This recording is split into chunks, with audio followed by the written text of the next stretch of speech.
इस वीडियो से उन लोगों की जानकारी तो बढ़ेगी ही जिन लोगों ने इसमें सवाल भेजे हैं, लेकिन जिन्होंने सवाल नहीं भेजे उनकी भी जानकारी यकीनन बहुत बढ़ेगी। दोस्तों, मैं हूं मोइन शम्सी और ये चैनल है माय हिंदी माय उर्दू।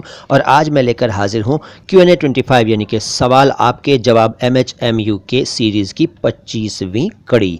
आज सबसे पहले जो मैं सवाल ले रहा हूँ वो है रवि उपाध्याय का। ये कहते हैं कि दफतन और बसारत का क्या मतलब है। सबसे पहले दफतन के बारे में जान लीजिए। दफतन ये शब्द है दफतन। दफतन अरबी भाषा का शब्द है। इसका मतलब है यकायक, अचानक, सहसा, अकस्मात। दफतन, इसको दफतन बोल देते हैं, दफतन, लेकिन यह है दफतन। दूसरा शब्द बसारत। बसारत शब्द का अर्थ है दृष्टि यानी नज़र यानी कि साइट। तो रवि साहब को यकीनन दोनों शब्दों के अर्थ समझ में आ गए होंगे और दूसरे दोस्तों की जानकारी भी बढ़ गई होगी आज इन दोनों शब्दों के बारे में। अगला सवाल अल मोमिन ID से है। ये जानना चाहते हैं कि बाइसे का क्या मतलब है। तो दोस्त, बाइसे कुछ नहीं होता। बाइसे दरअसल 22 के नीचे ज़ेर लगाने से बनता है और इसका जब हम इस्तेमाल करते हैं तो इसके साथ कोई ना कोई शब्द और भी लगाते हैं, जैसे कि बाइसे फ़ख्र या बाइसे इज़्ज़त या इसी तरह से कोई और शब्द। 22 शब्द का मतलब होता है कारण, वजह, सबब, निमित्त, आधार, रीज़न। ये 22 वाला 22 नहीं है, क्योंकि वो तो 22 होता है, मैं पहले बता चुका हूँ। 22 होता है वो और ये है 22। अगला सवाल कुंदन कुमार का है। ये जानना चाहते हैं कि हज़ार सही है या हजार और जंजीर सही है या जंजीर। तो दोस्त, हजार गलत है, जंजीर गलत है, सही तो हज़ार और जंजीर ही हैं। अर्पण सैनी पूछते हैं कि बांकपन का क्या अर्थ है। तो भाई, बांकपन का सीधा अर्थ तो टेढ़ापन है, तिरछापन, अदा, स्टाइल वगैरह है। कहते हैं ना कि क्या तेरा बांकपन है भाई, यानी कि क्या तेरी अदा है, क्या तेरा स्टाइल है। ये पॉजिटिव सेंस में इस्तेमाल किया जाता है। अंग्रेज़ी में इसके लिए कई शब्द हैं, जैसे कि क्रुकेडनेस, मॉडिशनेस, एलिगेंस, स्वैगर वगैरह। बांकपन।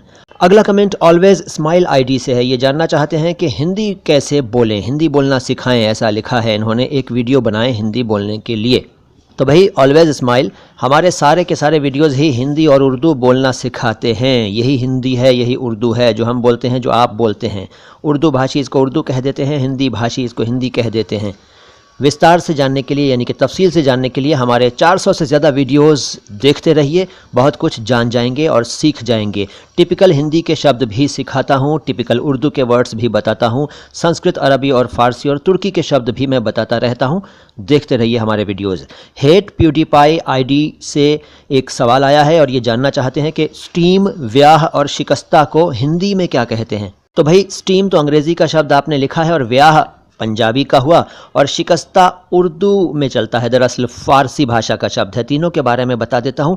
स्टीम को हिंदी में वाष्प कहते हैं, उर्दू में भाप कहते हैं और टिपिकल उर्दू में बुखार कहते हैं। जी हाँ, बुखार, वही बुखार जो फ़ीवर के लिए आप यूज़ करते हैं। बुखार आ गया, ठीक है ना। तो वही स्पेलिंग है इस बुखार की भी, यानी कि भाप वाले बुखार की भी। ठीक, फ़ारसी का शब्द है बुखार। और व्याह के लिए हिंदी में विवाह है, उर्दू में ब्याह है, शादी है। और शिकस्ता के लिए हिंदी में है भग्न, खंडित और आम भाषा में टूटा हुआ। शिकस्ता मीन्स टूटा हुआ, शिकस्ता फ़ारसी भाषा से आया।